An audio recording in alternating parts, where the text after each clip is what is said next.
लागला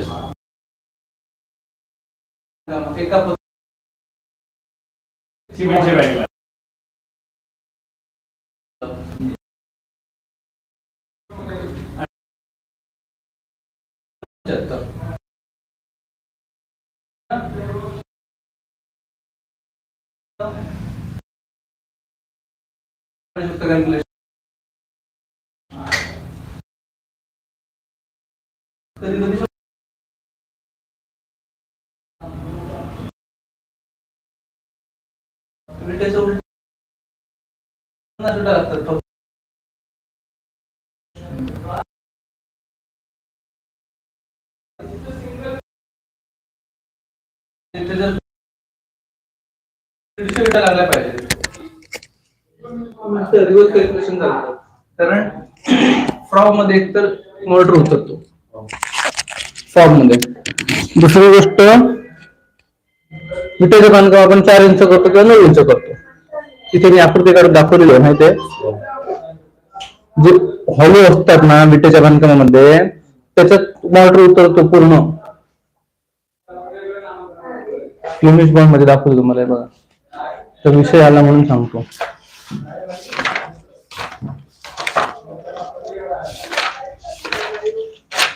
हे बघा, हे हॉलो दिसत आहेत, डॉट केलेले आहेत, हे हॉलो आहेत, दिसले? हे बघा, हे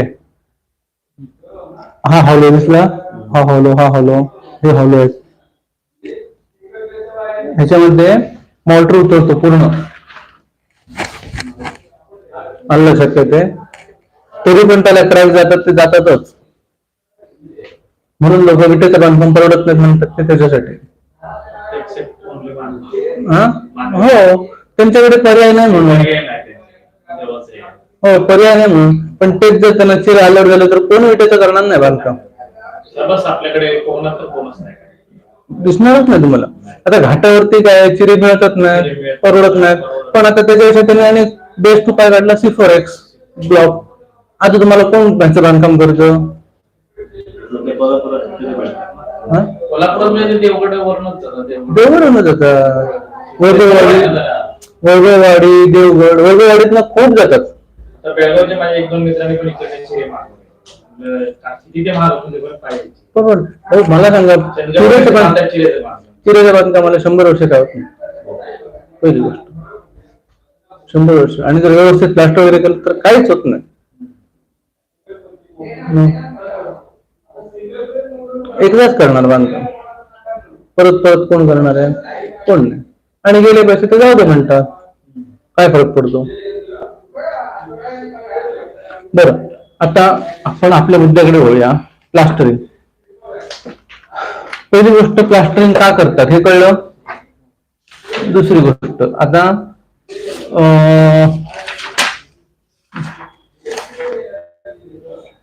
प्लास्टरचे फायदे काय होतात? फायदे काय असतील? का करतो प्लास्टर? खूप आहेत फायदे.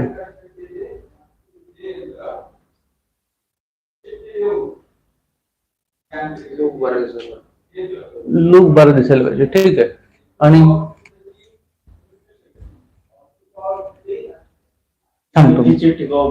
सांगतो प्लास्टर केल्यामुळे आतमध्ये जे मटेरियल वापरलंय, म्हणजे चिरा, विटा, याचं बाहेरील क्लायमेट पासून संरक्षण होतं. पहिली गोष्ट झालं. दुसरी गोष्ट, बांधकामाची स्ट्रेंथ वाढते, लक्षात. तिसरी गोष्ट, प्लास्टर करून पुट्टी कलर वरती करता येतो. नुसते चिराचं बांधकाम केलं तुम्ही, कलर करू शकता का त्याला? नाही करू शकता, लक्षात. नुसते चिराचं बांधकाम केलं, तुम्हाला फरशा लावायच्या, लावू शकता का फरशा? नाही लावू शकता. मग काय करायला पाहिजे? केलं पाहिजे. कळलं काय ते?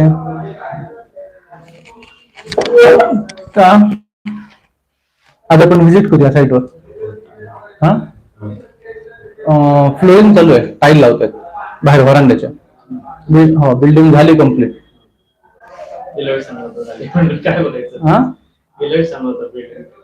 झाली कम्प्लीट झाली. स्लायडिंग लागलं, बाहेरच्या आतले फरशा तयार झाल्या, घासून झाली पुट्टी. कलर चालू करायचा आता, फक्त फरशी आली का कलर.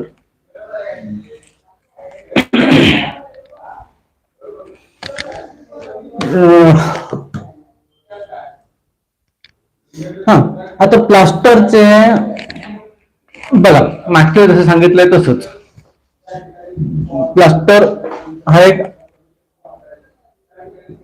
काय म्हणतात त्याला, कन्सेप्ट झाला एक. आता ह्याचे प्रकार पडतात. कसे पडणार प्रकार? मटेरियलनुसार प्रकार पडतात. आता प्लास्टर तुम्ही ऐकलंय, आपण प्लास्टर म्हणतो बरोबर.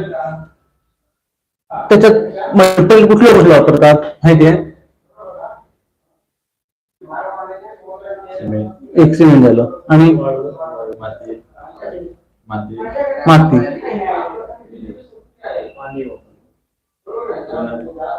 हा बरोबर. सांगतो काय आहे ते. आता आयटम प्रकारानुसार म्हणजे आपण त्याच्यात जे इन्ग्रेडियंट वापरणार त्याच्यानुसार त्याचे प्रकार पडतात. एक म्हणजे सिमेंट प्लास्टर, त्याच्यात मेन इन्ग्रेडियंट कुठला? सिमेंट. दुसरा कुठला? लाईम प्लास्टर, त्याच्यात मेन इन्ग्रेडियंट कुठला? चुना. चुना म्हणजे लाईम. हे बघा, कॉमन इन्ग्रेडियंट काय आहेत? वाळू आणि पाणी. वाळू आणि पाणी हे दोन कॉमन इन्ग्रेडियंट आहेत. पण हे मेन इन्ग्रेडियंट कुठले? सिमेंट, चुना, मड. मड प्लास्टर म्हणतात त्याला. माती म्हटलं ना, ती ऍक्च्युअल माती येत नाही. ती कुठली माती असते? तयार केलेली माती असते. मातीचा चिखल करतात, तो सुकवतात, सुकवल्यानंतर त्याची पावडर करतात, ते चाळतात. ती फाईन माती जी येते ना, ती फाईन माती वाळूत मिक्स करतात.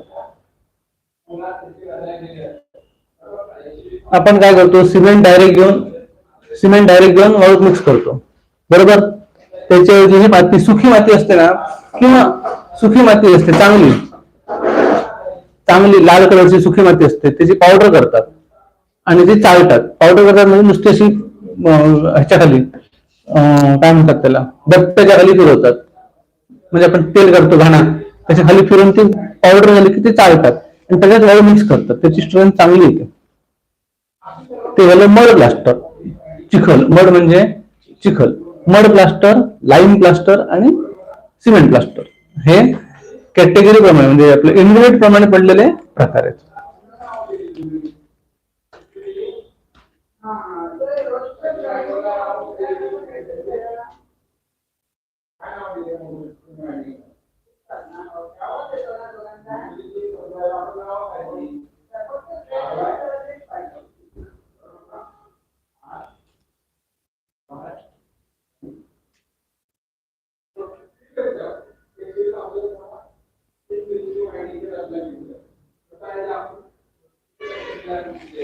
बरं, आणि प्लास्टर काय करतात? आणखी कुठचे कारण प्लास्टर करण्याचं कारण? पहिली गोष्ट, ओल येत नाही आतमध्ये, मॉइश्चर येतं भिंतीला आतून, ते येत नाही. दुसरी गोष्ट, भिंत ओबडधोबड दिसत नाही, प्लास्टर केल्यानंतर व्यवस्थित सरळ एका लाईन मध्ये दिसते. तिसरी गोष्ट काय घेतलं? पुट्टी, कलर आपल्याला पाहिजे त्याप्रमाणे करता येतात. तिसरी गोष्ट, फरशा लावता येतात. हे प्लास्टरचे फायदे झाले. घ्या थोडं.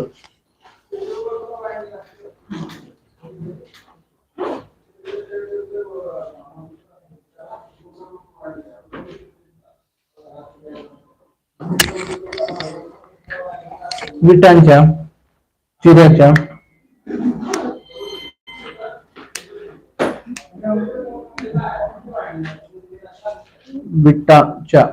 चिऱ्यांच्या किंवा स्लॅबच्या भिंतीनं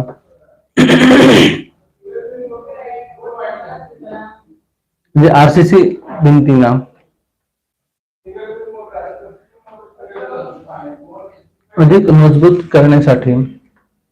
अधिक मजबूत करण्यासाठी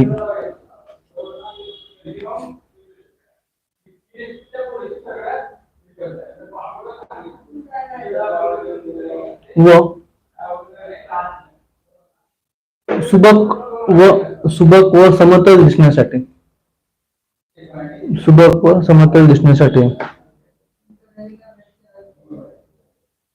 सुबक दिसण्यासाठी या बांधकामावर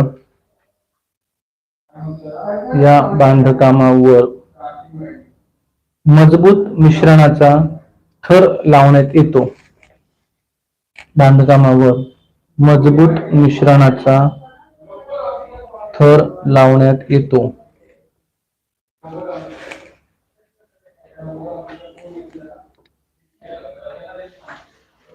हा थर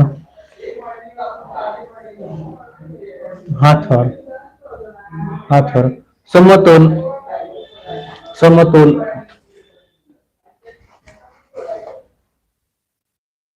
म्हणजे काय? एक समान म्हणजे प्लेन, समतोल. दुसरी गोष्ट धारेचा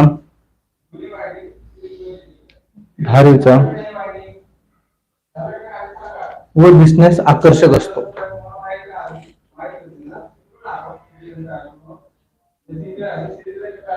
समतोल, धारेचा व दिसण्यास आकर्षक असतो.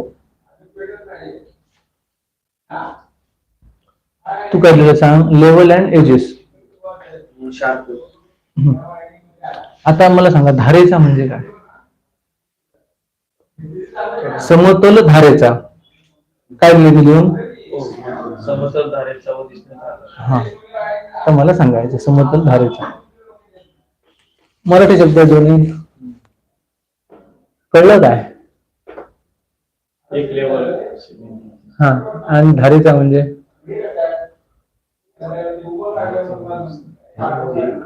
हा, आता प्लास्टर करतात भिंतीचं, बरोबर.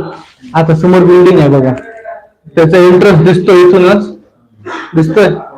त्याची जी धार आहे ती बरोबर त्याने 90 डिग्री मध्ये केली आहे.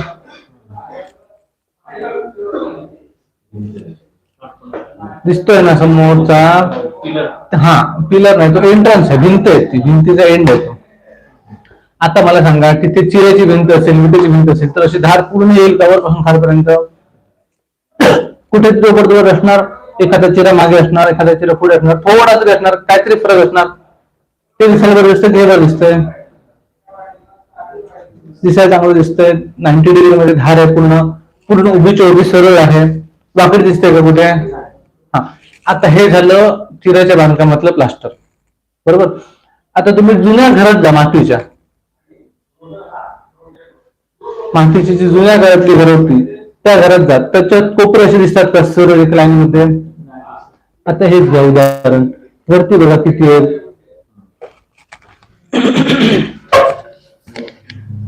बघा ही पट्टी आहे ना, हे डिस्टन्स मोजा किती आहे, आणि खाली येऊन बघा, खाली बॉटमला किती आहे, बरोबर. आता ही फरशीची अलाइनमेंट सुद्धा बरोबर नाहीये. हा बघा कसा आलाय कोपरा बाहेर, हे बघा इथून आत गेले. हे जुन्या काळातलं मातीचं घर आहे, पण असं तिथे असेल का? नसणारच. कारण का, जरी समजा कुठे असला थोडा फरक, आता किंचित फरक असतो, अगदी असं नाहीच असं होत नाही, बरोबर ना? तो पण डोळ्याने दिसत नाही. हा, डोळ्याने बरोबर. हा, पण ते प्लास्टर करताना काय करतात? ठिया मारून घेतात. बघितलं तुम्ही ठिया मारतात? हा, कॉन्ट्रॅक्टर कधी गेला साईटवर तर नुसते गाडी घेऊन फिरत असतात, बघितलं मी तुला 4-5 वेळा. क्रेटा आहे ना व्हाईट कलरची, हा, सगळीकडे लक्ष असतं आमचं.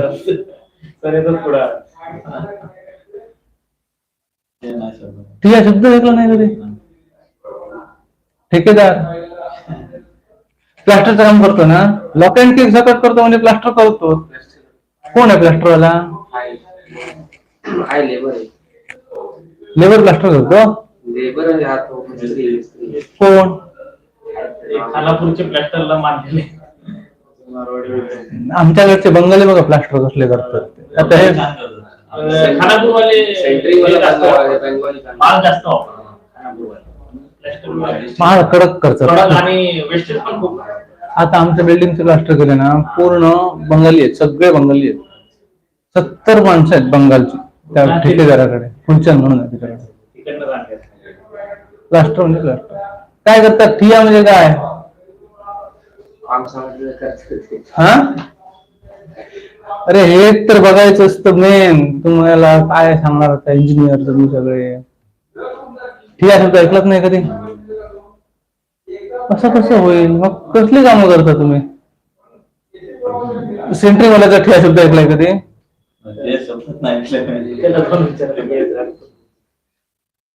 बरं ठीक आहे, चला इंग्लिश मध्ये सांगतो. स्ट्रायकर शब्द ऐकलाय कधी? काय?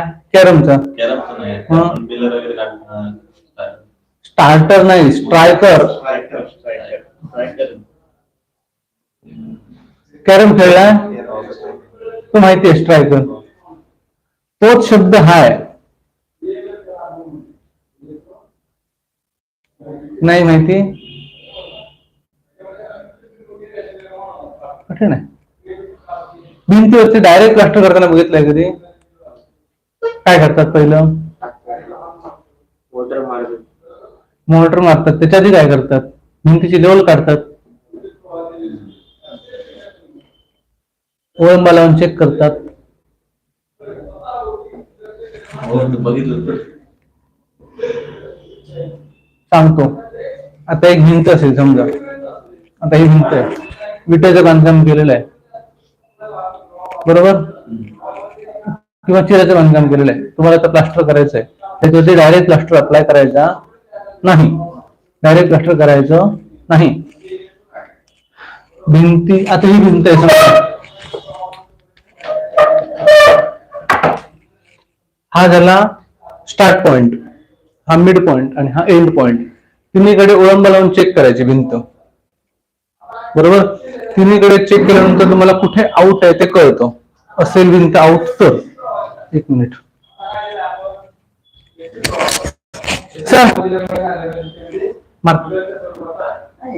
नाही, असेल भिंत आउट तर कळते. भिंत कुठलं प्लास्टर करायचंय ते पहिलं ठरवायचं. इंटरनल आहे का एक्सटर्नल आहे? काय कुठली आहे? इंटरनल किंवा एक्सटर्नल, हे पहिलं तुम्ही ठरवायचं. कुठली आहे? इंटरनल आहे की एक्सटर्नल आहे? आता मला सांगा, इंटरनलला किती mm करतो प्लास्टर? किती किती किती mm म्हटलं? 32 mm म्हणजे किती इंच झालं बघ? 1.5 इंच झालं. 32 mm म्हणजे 1.5 इंच प्लास्टर करतो कोण? इंटरनलला 12 to 15 mm. किती? 12 ते 15 mm, बरोबर ना? आणि एक्सटर्नलला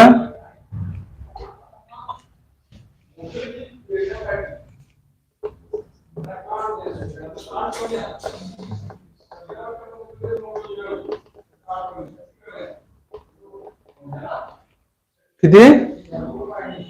15 ते 25 mm. 2 कोट मध्ये झालं पाहिजे. फायनल जे येणार कोट तो 25 mm च्या वर येता नाही. पहिला कितीचा असतो? 15 mm आणि नंतर 10 mm. हे ठरलेलं असतं.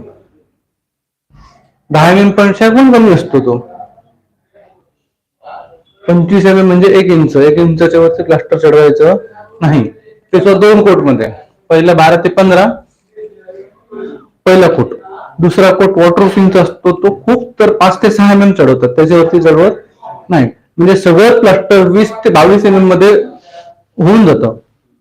25 mm आपण म्हणतो, पण ते 25 mm पर्यंत न्यायचं नाही. समजलं काय ते? आता हे माहिती असेल तर तुम्ही पुढचं स्ट्रायकर मारू शकतात, नाहीतर मारू शकत नाही. कुठेतरी त्याला गणित येणार नाही, कॅल्क्युलेशन येणार ना कुठेतरी, बरोबर ना? प्लास्टर मार म्हटल्यानंतर पहिले प्लास्टर मारायला सुरुवात करणार का, हे कॅल्क्युलेशन कुठेतरी माहित पाहिजे तुम्हाला. हे झालं. ह्यानंतर आता ही वॉल आहे.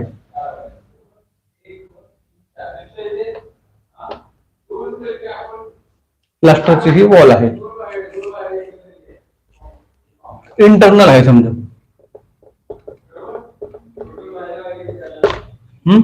इंटरनल किती येणार, 12 ते 15 mm. आता ही वॉल प्लास्टर करायची आहे. मग ह्याला इथून ओळंबा लावणार.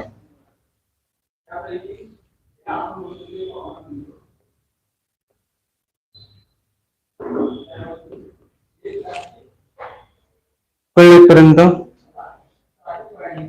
प्लास्टर करणाऱ्या मिस्त्रीकडे मोठी पट्टी असते, अल्युमिनियमची ट्यूब. त्याला काय म्हणतात,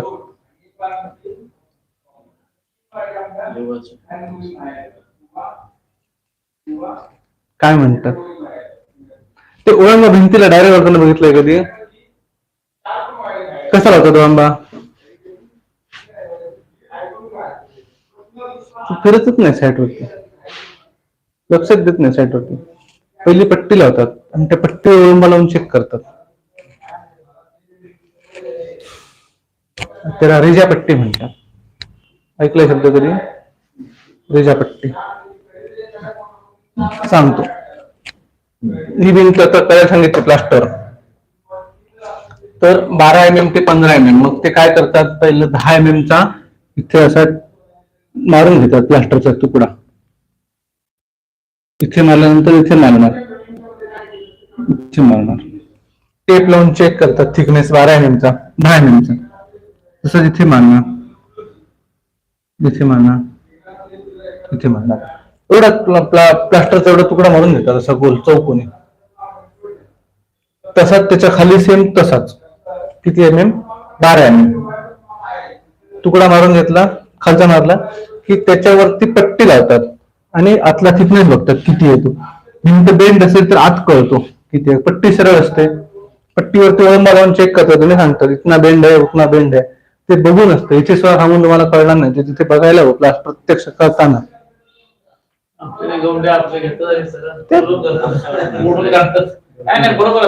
त्याच्यानंतर मग काय सांगायचं, ओळंबा लावून दाखव म्हणून.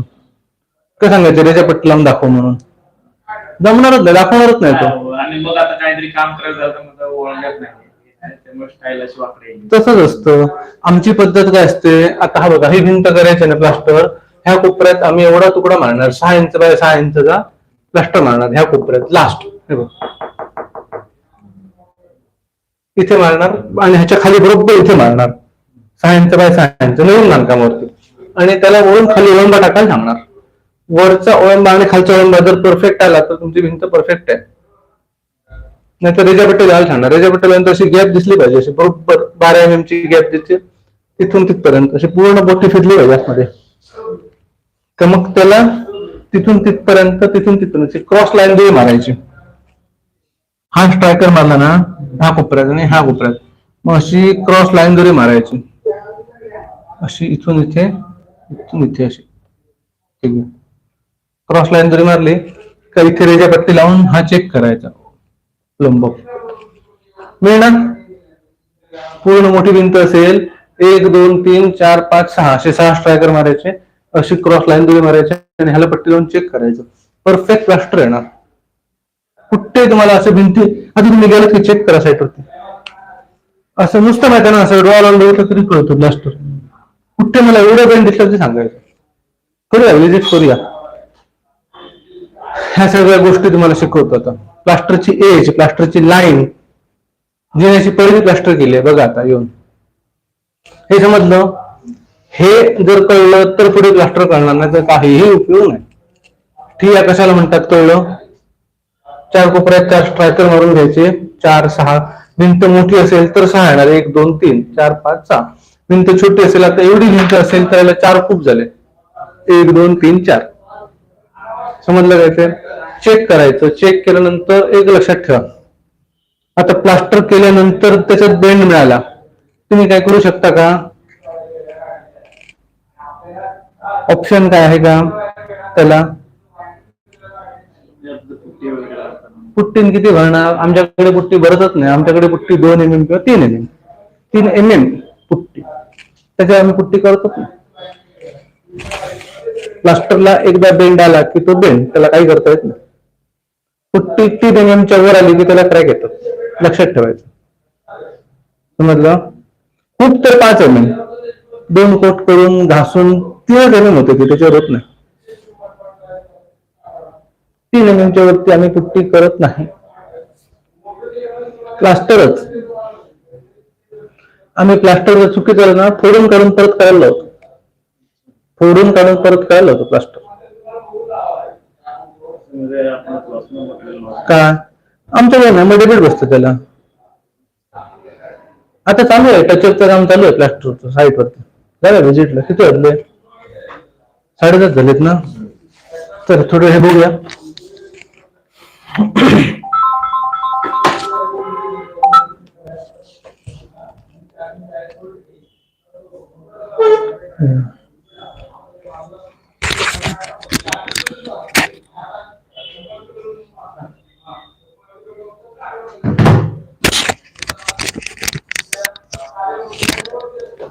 कुठपर्यंत सांगितलं?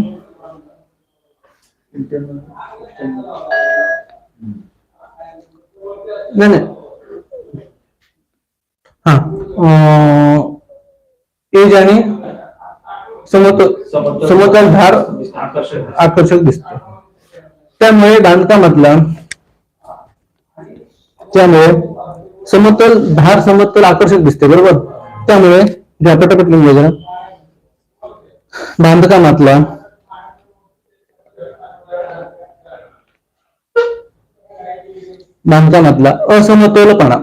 असमतोलपणा इन्व्हर्टेड कॉमा ओबडधोबडपणा, असमतोलपणा, ओबडधोबडपणा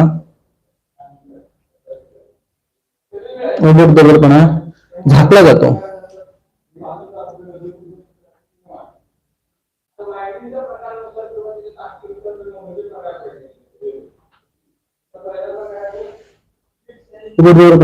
झाकला जातो. याच थर देण्याच्या पद्धतीला गिलावा प्लास्टर असेही म्हणतात.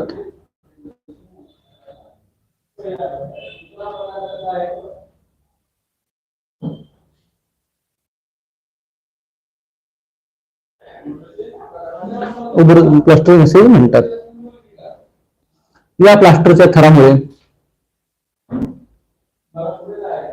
या प्लास्टरच्या थरामुळे बांधकामाच्या मजबूती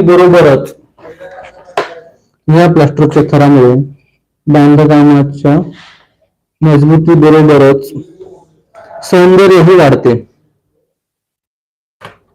सौंदर्यही वाढते.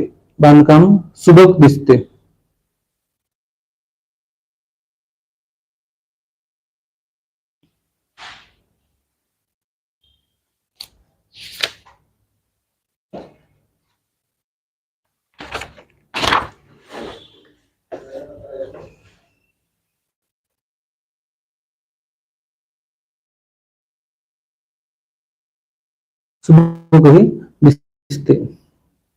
पुढचं काय? गिलाव्याची तयारी.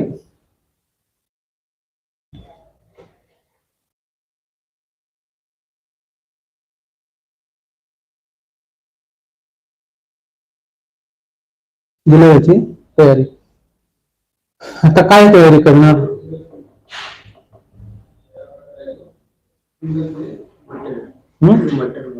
मटेरियल झालं. पुढचं मटेरियल काय आहेच, तयारी काय करणार?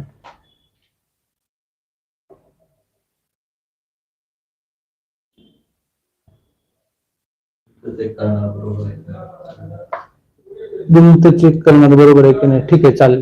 बरोबर नसेल तर कॅन्सल करणार, प्लास्टर करणारच नाही. अरे मला सांग, आता कोणाच्या तरी लग्नाला जायचंय, व्यवस्थित नटून थटून जातात ना? नाही असं जातो. अरे बापरे, मग कुठे जातो? पार्टीला जायचं कुठेतरी, मग हाफ पॅन्टवर जायचं. Very good. म्हणजे पार्टी करतो. हा? तेच तर, पार्टी करतो. आणि गर्लफ्रेंडला न्यायचं असेल फिरवायला तर चल बाहेर. अरे कसं असतं, आता गिऱ्हाईकाची तयारी म्हणजे तू तयारी करतोस तशीच असते. आता तुला कुठे लग्नाला जायचंय, आता घरातलं लग्न आहे, मग जातोस ना. हा, जावंच लागतं. असंच होतं ना आपण तेव्हा. लग्नाला 12 वाजेपर्यंत हाफ पॅन्ट तेच तेच, नंतर काय करतो. नंतर भेटेल ते कपडे घालायचे. भेटेल तेवढं. तू बरोबर हुशार आहेस, मी सांगतो तुला काय आहे ते. तर सांगतो कसं असतं. आता ज्यावेळी एखाद्या भिंतीला प्लास्टर करायचंय, डायरेक्ट प्लास्टर करायचं नसतं. पहिली भिंत कुठली आहे, विटेची आहे, मातीची आहे, चिऱ्याची आहे, ते बघायचं. चिऱ्याची भिंत असेल, विटेची भिंत असेल तर पहिलं पाणी मारून ती भिंत साफ करायची. कारण का, धूळ उडलेली असते त्याच्यावरती. आता बांधकाम चालू आहे म्हटल्यानंतर धूळ उडणार. धूळ उडल्यानंतर तिथे प्लास्टर चिकटेल का? प्लास्टर चिकटणार नाही, पहिली गोष्ट. दुसरी गोष्ट, जरी प्लास्टर चिकटलं तरी प्लास्टर मधलं पाणी ओढून घेणार कोण भिंत, कारण सुकी आहे भिंत. ओढून घेतल्यानंतर प्लास्टर सेट व्हायच्या आधी खाली पडणार. मॉर्टर बघितलंय. भिंत व्यवस्थित पाण्यात भिजवून घ्यायची. जर जुनी भिंत असेल, म्हणजे बांधकाम करून 2-3 वर्ष झाली, जर शिळ वगैरे आलं असेल तर वायर ब्रशने ते घासून काढावं लागतं, माहिती आहे ना. बघितलंय. आता मोठी बिल्डिंग असेल, बांधकाम तुम्ही चालू केलं, ते बांधकाम संपेपर्यंत 2 महिने जातात, 2-3 महिने जातात. तोपर्यंत समजा पाऊस पडला, पाऊस नाही पडला तर त्याच्यावरती धूळ बसते, माती बसते. मग तेवढी भिंत ती घासून, वायर ब्रशने घासून पाण्यामधून साफ करायची. काय, जॉईंट जर भरले नसेल तर जॉईंट भरून घ्यायचे व्यवस्थित. ही सगळी पहिली तयारी करायची आणि नंतर प्लास्टर अप्लाय करायचं, नंतर प्लास्टर मारायचं. समजलं काय ते? काय तयारी केल्यानंतर ठे मारायचे सदस्य. आता एक काम कर, आता साईडवरती आपण जाऊया. आलं लक्षात? व्हिजिट करा. तुम्ही नुसतं ड्रॉइंग बघितलं तरी तुम्हाला दिसणार धारा, कॉलमची धार, साईडची धार, भिंतीचं कटिंग. सिलिंगला मारतात ना, नंतर खाली ओढतात. ते बरोबर सिलिंगच्या लेवलप्रमाणे ते खाली ओढतात. सिलिंगला पट्टी लावतात आणि खाली ओढतात. जर सिलिंग बेंड असेल तर काय करणार तो? किती आमच्याकडे ठिया मारल्याशिवाय प्लास्टर करूच देत नाही आम्ही. त्याला सांगितलेलंच आहे. हा, मग तो काय करतो, एक भिंत लेवल करतो, ठिया मारतो, पुढे जातो, दुसरा ठिया मारतो. एक मिस्त्री त्यासाठी छोटेला असतो, एक मिस्त्री हेल्पर. आता इकडनं प्लास्टर चालू घेतो, पहिले सिलिंग मारून घेतो आम्ही. पहिले सिलिंग मारून घेतो. सिलिंगला ठियाची गरज लागत नाही, कारण ते ऑलरेडी याच्यामध्ये केलेलं असतं, लेवल 2 मध्ये केलेलं असतो. एक मिस्त्री एक सोडायचा, ठिया मारून द्यायचे फक्त त्याने. तसं प्लास्टर करताना पुढे यायचं. सांगितलेलंच आहे, परत नाही. ठिया दिसला नाही तर आमच्या प्लास्टरवाल्याला 25,000चा डेबिट लागतो डायरेक्ट. 25,000चा डेबिट कॉन्ट्रॅक्टरना. माझ्याकडे डेबिट नोट तयार आहेत सगळ्या. ते कर मात्र करू नको, बिलाची वेळ ते मायनस होतात बरोबर. झालं? हा, झाली. बिलाची तयारी.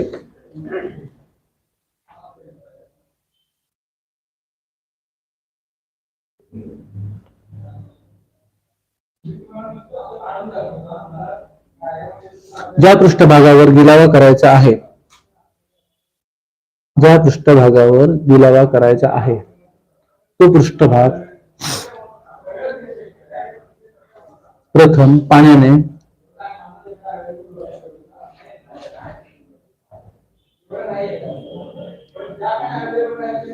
स्वच्छ धुवून घेणे आवश्यक असते.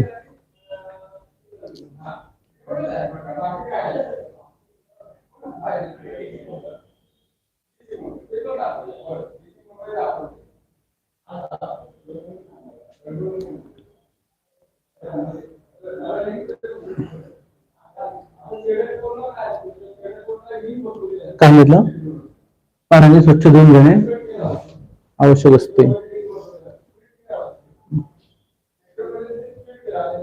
गिलावा करण्याचा पृष्ठभाग हा खडबडीत असणे आवश्यक असते. गिलावा करण्याचा पृष्ठभाग हा खडबडीत असणे आवश्यक असते.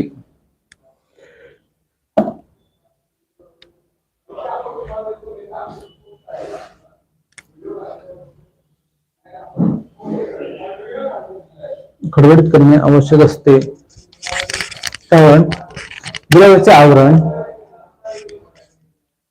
चिकटण्यासाठी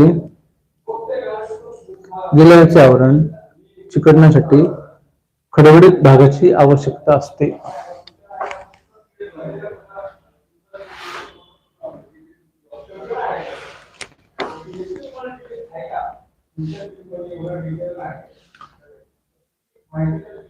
समजलं ना?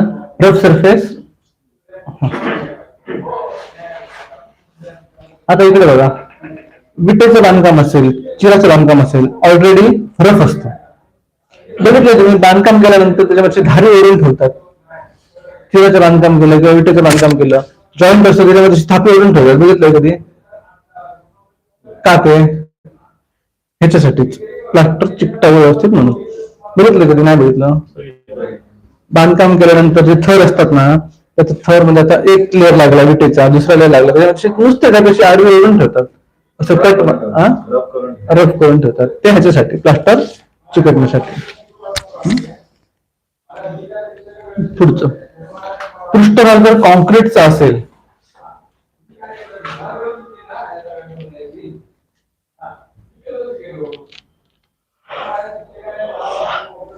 कॉन्क्रीट असेल तर काय करतो? काय करतात?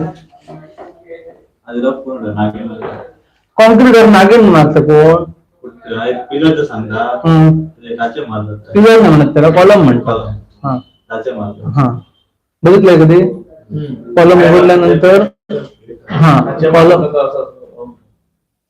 उघडल्यानंतर त्याच्यावरती टाचे मारतात लगेच दुसऱ्या दिवशी. नंतर टाचे बसतात का?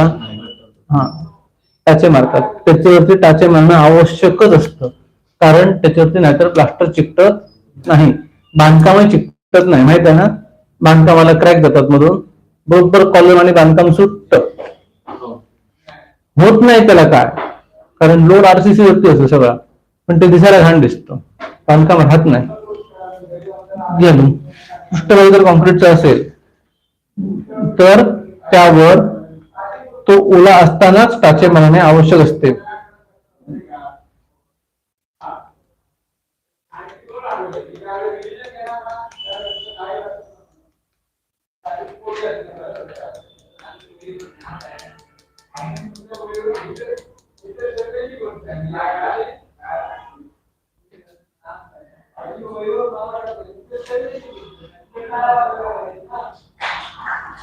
मला बांधकामातील विटा गुळगुळीत असतील,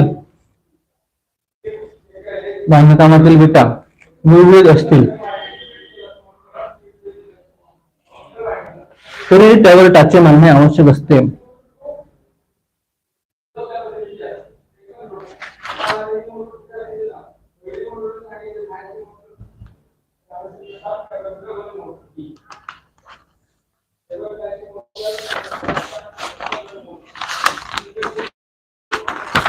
तरी त्यावर टाचे मारणे आवश्यक असते. जर भिंतीवर जुना गिलावा असेल तर तो संपूर्णपणे उकळून खरडून काढावा लागतो.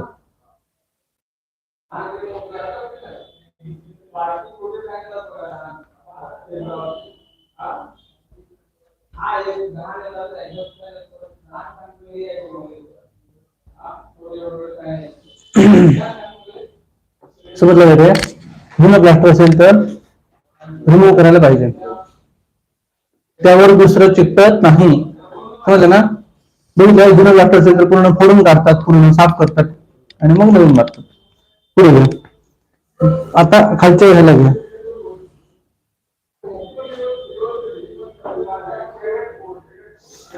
गिलाव्यासाठी वापरण्याची वाळू गिलाव्यासाठी वापरण्याची वाळू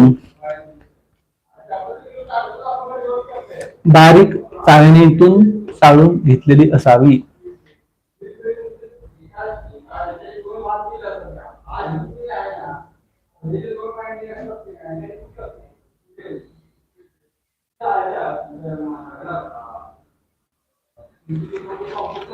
चाळून घेतलेली असावी.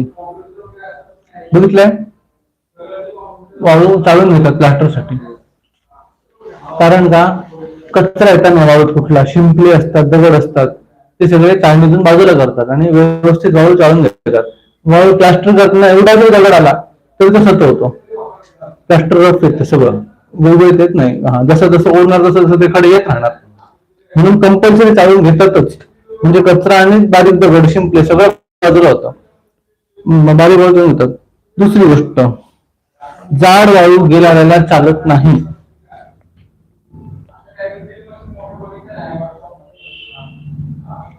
जाड वाळू गिलाव्याला चालत नाही.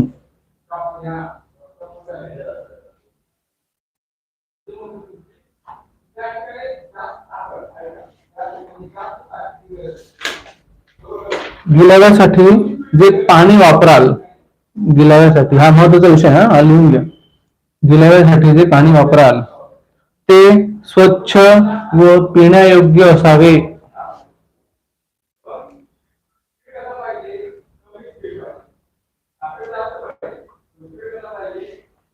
ते स्वच्छ व पिण्यायोग्य असावे. का असावं सांगा बघूया, ते जरा कारण याचं.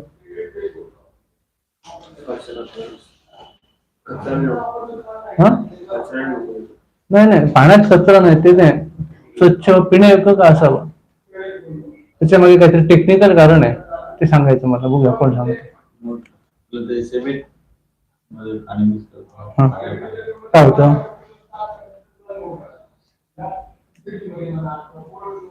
स्वच्छ व पिण्यायोग्य का असावं.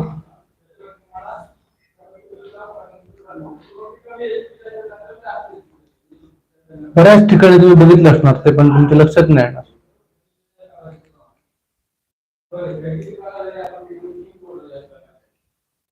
पाणी स्वच्छ व पिण्यायोग्य का असावं. कॉन्क्रीटला एक वेळ तुम्ही कुठलंही पाणी वापरा, चालतं. कॉन्क्रीटला कुठलंही पाणी वापरा, चालतं, पण प्लास्टरला पाणी चांगलं हवं. का माहितीये, सांगू, सांगतो. तुम्ही आता कुठल्याही बिल्डिंग मध्ये गेलात, तू बघितलं असणार नक्की, तू जर कामावर फिरत असशील तर प्लास्टर केल्यानंतर पांढरे डाग दिसतात, बघितलंय? कोणी मला बघितलंय? पांढरे डाग दिसतात. मग मालक लोक काय म्हणतात, तुम्ही पाणी मारलं नाही प्लास्टर होते म्हणून पांढरं दिसतंय. ते नव्हे, प्लास्टर वरती पाणी मारा किंवा नका मारू, ते पांढरं दिसतं प्लास्टर. पाणी किती मारलं तरी पांढरं दिसतं साईडने, बघितलंय कधी? मग आपण म्हणतोय काहीतरी पडलं कॉन्क्रीट करताना, काहीतरी पडलं प्लास्टर करताना. नाही, पाण्यात जर क्षारचं प्रमाण जास्त असेल तर तशी रिॲक्शन येते भिंतीवरती, पांढरे डाग पडतात. समजलं काय ते? म्हणजे तुम्ही कुठलंही पाणी वापरलं ना काढून, ते पाणी जर बरं नसेल, क्षार प्रमाण जास्त असतील तर ते पांढरे डाग भिंतीवर पडतात. क्षारचे डाग ते पाणी मारलं म्हणून नाही. आता कॉन्क्रीट असेल तर कॉन्क्रीटच्या आतमध्ये जातं, ते दिसत नाही, पण प्लास्टर दिसतं बाहेर. कॉन्क्रीट पण दिसतं कधी कधी पांढरं झालेलं, माहित आहे? शक्यतो जिण्याच्या वेळी किंवा छज्जे असतात ते पांढरे पडलेले दिसतात कधी कधी. ते त्याच्यामुळे पाणी बदललं, पाण्याचं हे क्षार बदलले की डाग पडतात पांढरे. आणि प्लास्टरवरती जर पांढरे डाग पडले तर ते कलर पर्यंत दिसतात. पुट्टी करा, कलर करा, दिसतातच ते वरती.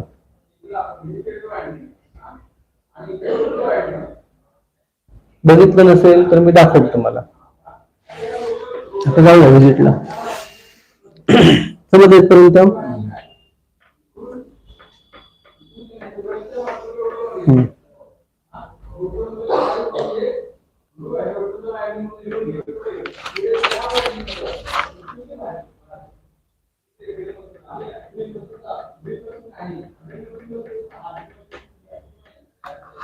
पुढे लिहून घ्या पुढच्या पेजला. गिलाव्यासाठी साहित्य सामग्रीचा अंदाज.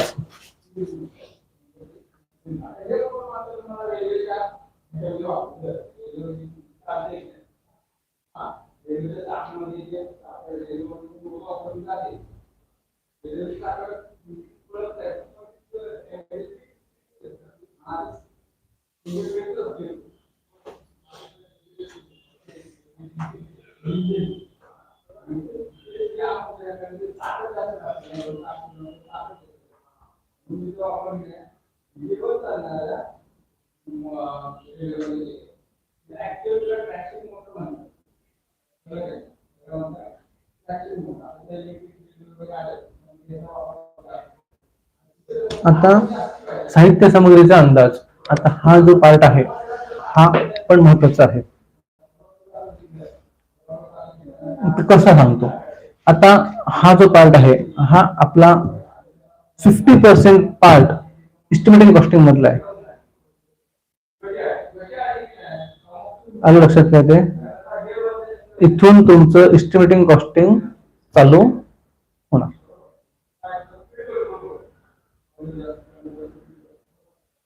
तर का सांगतो?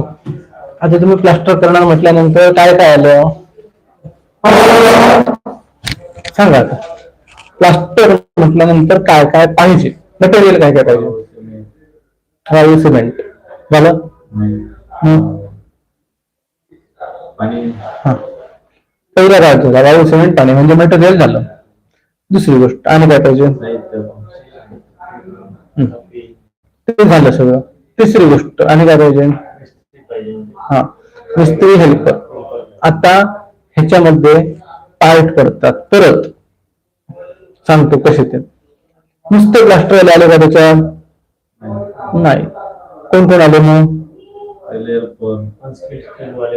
हा, सांगतो. आता प्लास्टर करायचं म्हटल्यानंतर पहिले स्कॅफोल्डिंग बांधलं पाहिजे. आता प्लास्टरवालेच स्कॅफोल्डिंग बांधतात इथपर्यंत ठीक आहे. नाही ठीक आहे, थोडे कोण कोण बांधतात, कोण कोण नाही बांधतात. आता प्लास्टरवाले लोखंडी स्कॅफोल्डिंग बांधतील का? तुमच्याकडे लोखंडी स्कॅफोल्डिंग आहे? नाही बांधणार. मग त्यासाठी का कोण आणलं पाहिजे? पहिले पहिले कोण आणलं पाहिजे?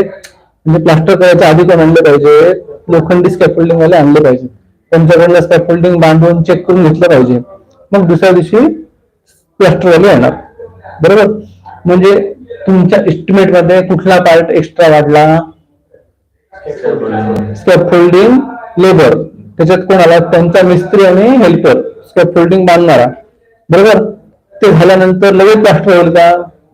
मग काय होणार? पहिले हेल्पर येणार, वाळू चाळून घेणार, त्याच्यानंतर भिंत साफ करून घेणार, पाणी मारून घेणार, कुठे काय होल वगैरे असतील तर ते भरून घेणार. बरोबर ना? हा, नंतर कोण येणार? प्लास्टरचा मिस्त्री येणार. म्हणजे किती आयटम वाढले? 3. हेल्परचा आयटम वाढला ना, तो काय त्याच्यातच करून देणार ते काम तुमचं. मग इस्टिमेट मध्ये आला ना फरक, आयटम वाढला ना तो. मग आता एक मिस्त्री असेल तर 800 रुपये वाढले, हेल्पर असेल तर 800 रुपये वाढले, आणि त्याने 10 हेल्पर लावले तर 8000 वाढले. आणि ते इस्टिमेट मध्ये नाही घेतले तर खिशातून गेले. तू समोरच्या माणसाला एस्टिमेट ज्यावेळी देणार त्यावेळी हा विचार केला पाहिजे की नको? बरोबर ना? तो म्हणणार एक मिस्त्री येऊन काम करून जाणार. एक मिस्त्री से क्या होगा साहब? कुछ नहीं होगा, 4 मिस्त्री चाहिए, 5 मिस्त्री चाहिए. मग काय करणार? तो 5 मिस्त्रीला लावणार आणि तुला बिल लावणार 5 मिस्त्रीचं. तू एस्टिमेट दिलं का मिस्त्रीचं? 8 पंच किती? 40. आणि 8 चोक 3200 रुपये खिशातनं गेले दिवसाला. मिळवलेच किती? 2000. आणि घालवले किती? 1200 रुपये एक्स्ट्रा गेले. मग लॉस मध्येच जाणार. बरोबर ना? हे सगळं आधी विचार करून ठरवायचं असतं. मग त्याच्या ठिकाणी तू 5च्या ऐवजी 6 टाक, एक्स्ट्रा टाक. 800 रुपये तुला मिळतील, पण एक एक्स्ट्रा कमी गेला तर खिशात नाही जाणार. तो ऐकणार का? नाही ऐकणार. सांगायचा तात्पर्य काय की इथून तुमचे प्रत्येक पार्ट मध्ये चालू झाले एस्टिमेटिंगचे पार्ट. ह्या सगळ्या गोष्टी. आता वीट बांधकामामध्ये, चिरे बांधकामामध्ये कसं असतं सांग? दगडावरती हिशोब असतो, किंवा विटेचा असतो तर ब्रासवरती हिशोब असतो. आता याच्याप्रमाणे इथे एवढा मोठा फरक पडत नाही. 100 दगडाचं बांधकाम कोणाचं चुकत नाही. चुकेल का? एक 10 दगडाचं 8-10 दगडाचं 12 दगडाचं बांधकाम चुकलं, काय मोठा फरक पडत नाही. पण इथे काय करणं? दुसरी गोष्ट, प्लास्टरचा आयटम मोठा असतो, छोटा असतो का? बंगला जरी म्हटला तरी आतून बाहेरून दोन्हीकडून प्लास्टर, बाहेरून डबल कोट आतून सिंगल कोट विथ सिलिंग वगैरे सगळं आलं. वाढला आयटम. हे आता मी सांगतो तसं व्यवस्थित लिहून घ्यायचं. कोणच आहे दिलेल्यासाठी साहित्य सामग्रीचा अंदाज झाला. खाली लिहून घ्या थोडं. बांधकामाचा पूर्ण अंदाज घेऊनच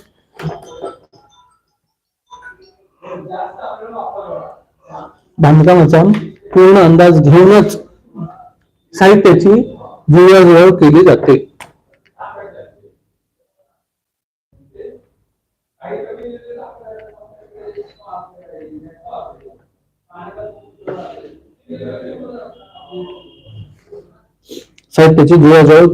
जेणेकरून काम अर्धवट राहणार नाही.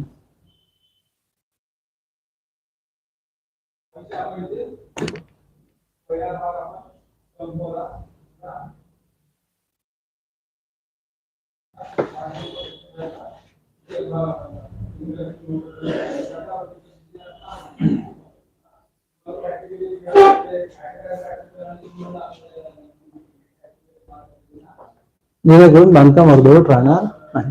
नाहीतर होईल काय? 50 बॅग सिमेंट लागणार आहे, आपण 40 बॅग आणलं, बरोबर? त्याने व्यवस्थित सांगितलं 7:40 में नाही होगा, तू काय म्हणणार? करून टाकतो बरोबर, नंतर बघूया काय ते. तो काय करणार? करून टाकणार, बरोबर ना? नंतर काय होणार? सिमेंट कमी पडलं काय होणार? क्रॅक जाणार की नाही जाणार? हा. बांधकामाचा अंदाज घेण्यासाठी निव्वळ दिलाव्याचे ज्ञान असून भागणार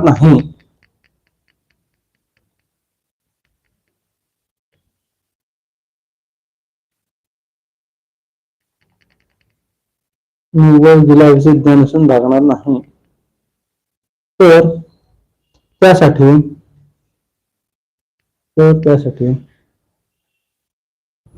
विविध साहित्याचे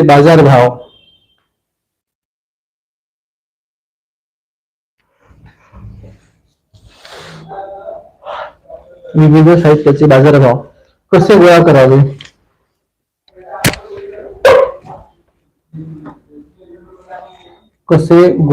करावे?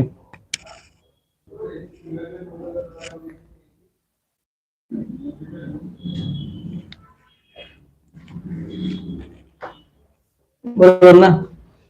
मटेरियलचे रेट काढायचे. दुसरी गोष्ट, चांगलं सामान कुठे मिळेल याची खात्री करून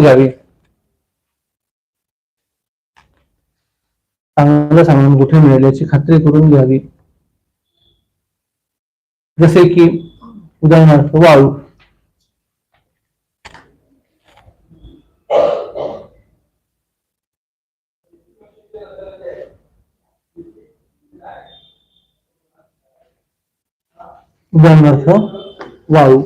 आता सांगतो तुम्हाला वाळूच का. होय, इकडे झालं. हा, प्लास्टर साठी सगळ्यात जास्त लागणारा घटक कुठला? वाळू. पहिली गोष्ट लक्षात घ्या, मी काय म्हणतो ते लिहून घ्यायची गरज नाही, लक्षात घ्या फक्त. जर समजा तुम्ही प्लास्टर करताय, माझा डंपर आहे, मी तुम्हाला सांगितलं ही वाळू मिळते, ही घ्या, बरोबर? ती जाडी आहे. तुम्हाला प्रत्येक ट्रीप, आता तुम्हाला समजा प्लास्टरला 10 ट्रीप वाळू लागते, तुम्हाला प्रत्येक ट्रीप चाळून घ्यायला परवडेल का? बारीक वाळू पण मार्केटमध्ये मिळते. तुम्ही सांगितलं प्लास्टरची वाळू पाहिजे, टाकतात म्हणून प्लास्टरची वाळू. हा, म्हणजे प्लास्टरची म्हणून मिळते. ती पूर्ण चाळून घ्यावी लागते का? हा, सांगतो. जर तुम्ही व्यवस्थित प्लास्टरची वाळू मागितली त्याला सांगताना सांगायचं गाडी भरताना प्लास्टरच्या वाळूने गाडी भर, प्लास्टरची पाहिजे पूर्ण, तर व्यवस्थित प्लास्टरची वाळू येते, चाळण लावायची गरज लागत नाही, एवढी चांगली वाळू येते. हा, एक 500 रुपये 1000 रुपये रेट जास्त घेतात बंपर मागे, पण ते 1000 रुपये द्यायला परवडतात. कसे? एक मिस्त्री एक हेल्पर एक दिवसात एक डंपर वाळू चालू शकतो का? चालूच शकत नाही. कमीत कमी 4 दिवस पाहिजे. मग त्याचा 4 दिवसाचा पगार किती झाला? 2000 प्रमाणे 8000 रुपये झाले. आणि डंपरला किती सांगतो? 1000 रुपये एक्स्ट्रा देऊन सांगतो, प्लास्टरची वाळू टाकतो. ही फॅक्ट आहे. प्लास्टरची वाळू त्यांच्याकडे वेगळी काढलेली असते, एक शिंपला मिळणार नाही त्याच्यात, एक काय मिळणार नाही, एवढी स्वच्छ वाळू असते. डायरेक्ट आणायची आणि प्लास्टरला उचलायची. आलं लक्षात? अशी. मग हे फायदा कोणाचा झाला याच्यात? प्रत्येक वेळ तुम्हाला चालून घ्यायची झाली, 8000 रुपये एका डंपर मागे गेले चाळायला. एक तुम्हाला कॅल्क्युलेशन सांगतो, 10 ट्रिप व्हावं लागते. 8 किती गेले? 80,000 रुपये. कशासाठी गेले? फक्त चालण्यासाठी गेले. हातला हिशोब कधी असा हिशोब कधी केलेला नाही केला. माझा फायदा, माझी वाळू खपवली जाडी, ह्याने काय सांगायला पाहिजे, मला जाडी नकोच आहे तर मला बारीक पाहिजे, प्लास्टरची असेल तर टाक, नाही तर दुसरा बघतो. त्या ठिकाणी थोडी भाषा कडक झाली पाहिजे. प्लास्टरची वाळू इथे वाचले की नाही मला सांगा तुमचं, एक आयटम मध्ये किती वाचले? 80,000. मी कॅल्क्युलेशन टेंटेटिव्ह सांगितलं, 10 ट्रिप मध्ये प्लास्टर होत नाही बंगल्याचं. आम्ही आता बिल्डिंगचं प्लास्टर केलंय, आता सांगितली ती कुठली, आता आपण जाणार ते किती बॅग लागले प्लास्टरसाठी. सिमेंट बॅग किती लागले माहिती आहे? 1600. इंटरनल एक्सटर्नल दोन्ही 3 मजले आहेत, अजून तिसऱ्याचं व्हायचं. म्हणजे किती सिमेंट वाळू किती लागली? आतापर्यंत माझ्याकडे रेकॉर्ड आले ते 82 डंपरचं रेकॉर्ड आलंय वाळूचं. 82 डंपर चालायचे असले तर किती झाले असते? 82 डंपर म्हणजे पूर्ण आरसीसी पासून आलाय ते सगळं. आरसीसी पासून म्हणजे स्लॅब ह्याच्यापासून सगळं आलं ते. म्हणजे कुठे पैसे वाचवता येतील हे लक्षात आलं पाहिजे. लेबर कॉस्ट आज घडीला सगळ्यात जास्त लेबर कॉस्टच आहे, सगळ्यात महाग लेबर कॉस्टच पडते, बाकी काय नाही. मग आणि दुसरी गोष्ट, विदाउट टॅक्स आहे ती. तुम्ही लेबर पेमेंट दाखवा, ते तुम्हाला रिटर्न मिळत नाही, त्याचा जीएसटी तुम्हाला रिटर्न मिळत नाही, त्याचा टॅक्स तुम्हाला भरावाच लागतो, माहित आहे? लेबर पेमेंटचं जर बिल असेल ना तर तुम्हाला जीएसटीचे पैसे रिटर्न मिळत नाही, घेणार जीएसटी सकट ते. हो, फायदा काही नाही. त्याच्यामुळे आता एकच, लेबर जितका होईल तितकं कमी करायचं. घ्या देऊन पुढचं. बाजारभाव कसे गोळा करावे? कुठं निघालात जरा वाळू.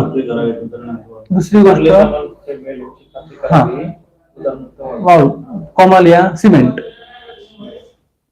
आता सिमेंट चांगलं तुम्ही कसं शोधणार?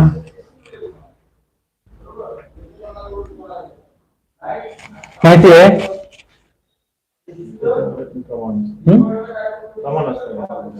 प्रमाण तरी शोधायचं, प्लास्टर तरी शोधायचं सांगणार.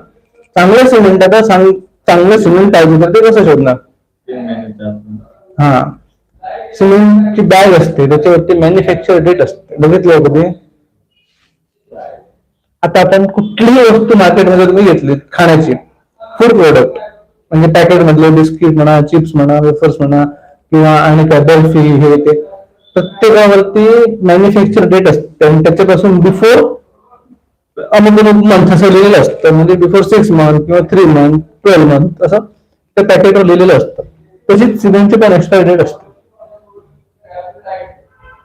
मॅन्युफॅक्चर केल्यापासून पुढे 3 महिने. आलं लक्षात? ते बघून घ्यायचं सिमेंट. समजलं का ते? आपण 3 महिने म्हणतो, ऍक्च्युअली 3 महिन्यापर्यंत सिमेंट राहतच नाही गोड्यांमध्ये, माहिती ही गोष्ट?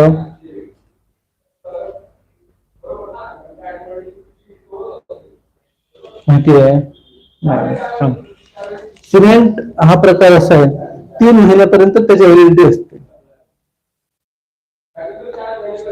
आजची जर समजा त्याची मॅन्युफॅक्चरिंग डेट असेल, आज किती आहे, 22 तारीख, 22 डिसेंबर, ते पुढे 3 महिने,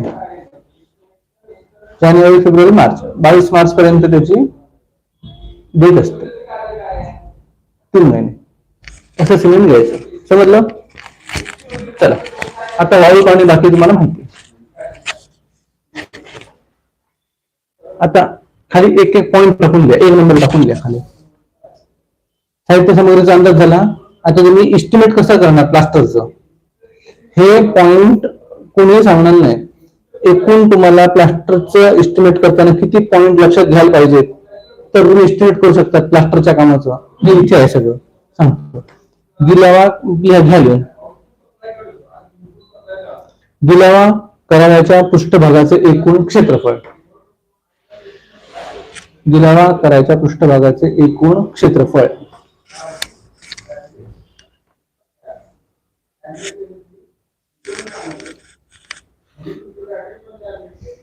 गिलावा करायच्या पृष्ठभागाचे एकूण क्षेत्रफळ. आता हे कसं असणार क्षेत्रफळ? स्क्वेअर फूट काढतात माहित आहे? हा, आणि मोजतात कसं तुम्ही? प्लास्टरवाला रेट सांगताना कसला सांगतो? हा, किती स्क्वेअर फूट म्हणजे ग्लास? ते नाही मला माहिती.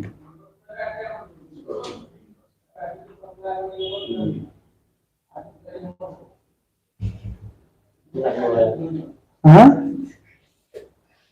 मॅडम, किती स्क्वेअर फूट म्हणजे 1 ग्लास?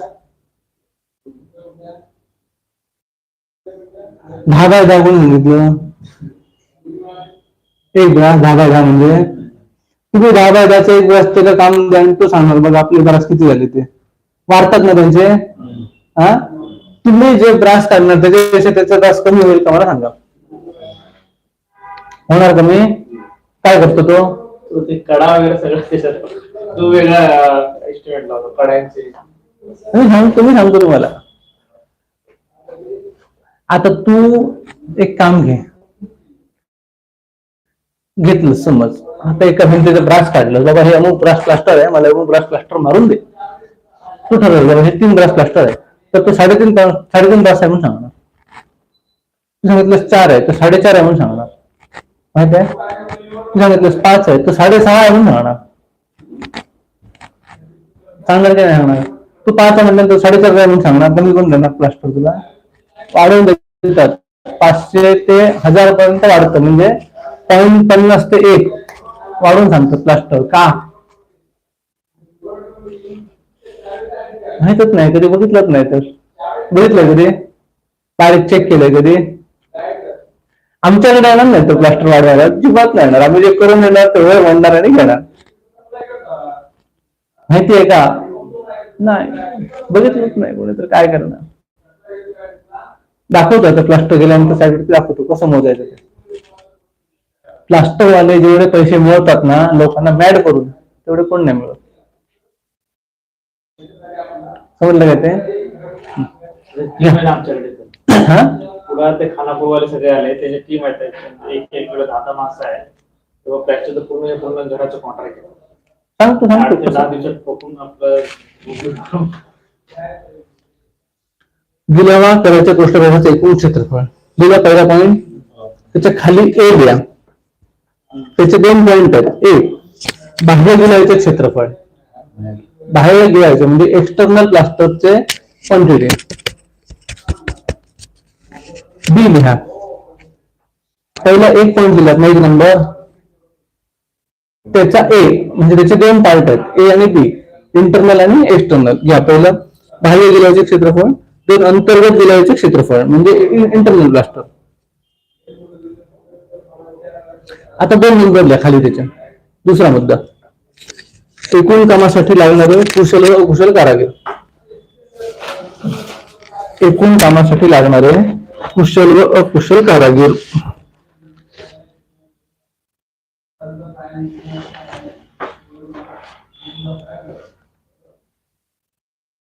कुशल व कुशल कारागीर. त्याच्या खालच्या लिहून घ्या कारागीर व मदतनीस. ते आणि तीन. 1 नंबर ते 3 नंबर ना, 1 2 3 नंबर.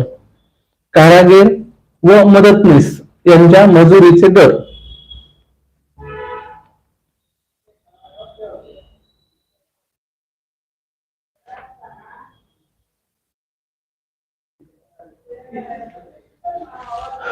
आता इकडे बघा जरा काय लिहिलं, कारागीर व मदतनीस यांच्या मजुरीचे दर. आता तू ठेकेदार आहेस बरोबर, तुझ्याकडे हेल्पर आणि मिस्त्री असला तर त्याची हजेरी किती आहे? मिस्त्री आणि हेल्पर जोडी 2000 रुपये. हा आजच्या रेटला 2000 रुपये आहे. 800 रुपये हेल्पर घेतो, 2000 रुपये होते. 800 रुपये. सांगतो आता तुम्हाला गंमत. तुम्ही आता मला फक्त हे गेल्यावर सांगायचं. इथपर्यंत झालं. हा दर कसला झाला? जोडीचा म्हणजे पेअर. आता पुढचा मुद्दा लिहून घ्या. इथपर्यंत म्हटलं ना, मदतनीस व कारागीर व मदतनीसच्या मजुरीचे दर. खालचा 4 नंबर लिहून घ्या. पाणी भरणे, पृष्ठभाग स्वच्छ करणे,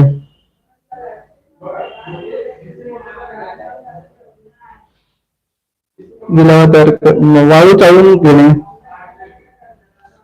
टाचे मारणे,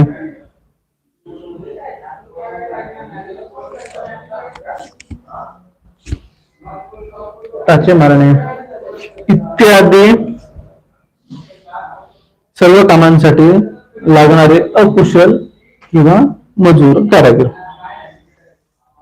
इत्यादी सर्व कामांसाठी लागणारे अकुशल किंवा मजूर कारागीर. झालं?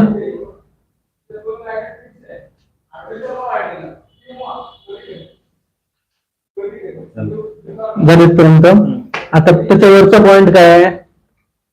कारागीर किंवा मदतनीस यांचे मजुरीचे दर. हा तुम्ही सांगितलं तर 2000 रुपये. ठीक आहे. आणि आता मी खाली सांगितलं पाणी मारणं, सगळं क्लिनिंग करणं, वाळू जाळून घेणं, तो 800 रुपयाला हेल्पर येतो का? हा पाणी वगैरे मारतो कमी घेतात पैसे, त्याच्या मानाला जास्त. बरोबर आहे, पण ते वेगवेगळे घेतात ना. आता पाणी मारणार टाचा मारणार का? ऐकून घ्या, हे इकडे बघा, तिथे लिहायचं काही नाही आहे, फक्त इथे ठेवायचंय. आता हा काम करतो म्हणून माहितीये, तुला माहितीये. टाचा मारणारा जास्त घेतो, बरोबर आहे, पाणी मारणारा कमी घेतो. पण टाचा मारणारा वेगळा असतो, पाणी मारणारा वेगळा असतो, वाळू चालणारा. टाचा मारणार वाळू चालणार का? कुणी कोणाचं काम करत नाही, प्रत्येक जण वेगवेगळे असतात. आणि हे सगळे पैसे ते नंतर लावतात. आपण काय म्हणतो, 800 रुपयाचा हेल्पर सगळं काम करणार, त्याचं काम तो करणार. टाचे मारायचा ना, फक्त टाचे मारणार. पाणी मारणारा पाणी मारणार, वाळू चालणारा वाळू चालणार. आणि काय असतं, खालचा सगळा पडलेला माल उचलणारा. आमच्याकडे येतच म्हणजे वाळू चालतात ना, ते वाळू चालणार ते काम करतात. तेच रे, पण ते आता वाळू चालायचं भरपूर काम आहे. मग आता प्लास्टर, तुला आता बिल्डिंगला प्लास्टर मारायचं आहे आमचं पूर्ण, तर वाळू चालणार वाळू चालणार, वाळू चालणार संपला ते सगळे बसले, चाललेली वाळू संपली का मग काय करणार? बसले ना. मग तिथे पण तो वेगळा माणूस लावणार की नाही लावणार? म्हणजे आपण जिथे 4000 रुपये एस्टिमेट धरतो तिथे त्यांचं 6000 रुपये होतं. सोमवारी काम बंद असताना तेव्हा पूर्ण वाळू चावून पूर्ण करून मध्ये सेट करून ठेवतो. हे सगळं मला आलं लक्षात, मला लक्षात आलं सगळं, मला माहिती आहे. आमच्याकडे पण तेच असतं.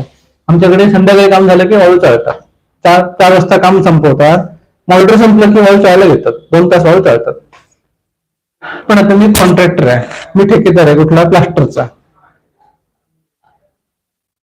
मी प्लास्टरचा ठेकेदार आहे. काय मला लुटायचंच आहे, मी लुटणारच ना. मी कसं लुटणार? लक्ष कोणाचं पाहिजे? माझ्याकडे बरोबर की नाही? मला सांगा, मला काय सांगितलं, मला बाकी काय माहित नाही, मला प्लास्टर इमर्जन्सी आहे, मला फास्ट काम करून पाहिजे.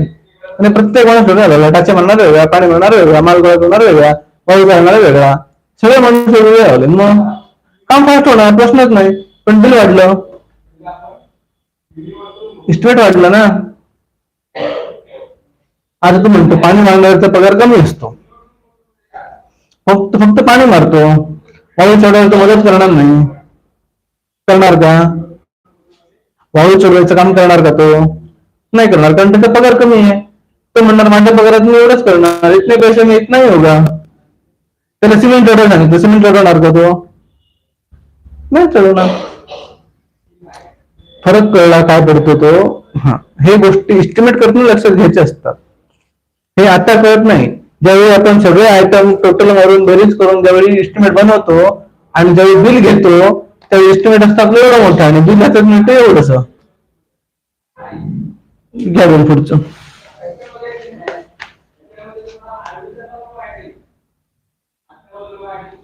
कुशल अकुशल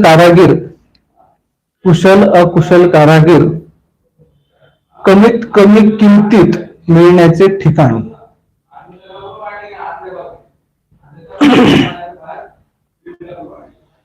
कमीत कमी किमतीत मिळण्याचे ठिकाण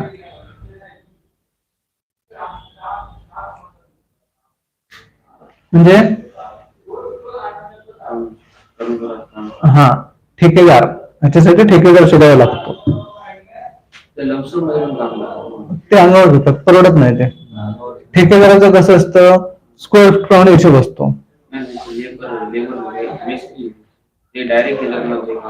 हो रे, पण ते कसं सांगतात, तोंडी सांगतात आणि नंतर भांडतात.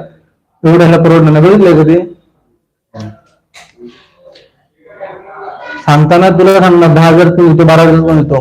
काम झाल्यानंतर सांगणार साहेब एवढे पैसे लागले, एवढं मजूर गेले, एवढं आता परवडत नाही, आता 15 द्या. बघितलंय कधी?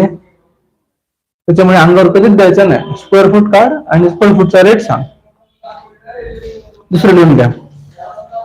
उंच इमारतीला जर बाहेरून दिलावा करायचा असेल, उंच जर पटापट लिहून घ्या, अजून खूप आहेत पॉईंट.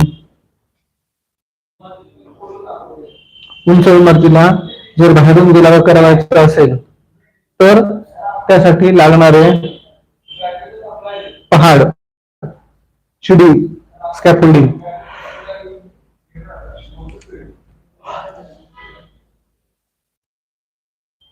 इत्यादीचा खर्च व व्यवस्था.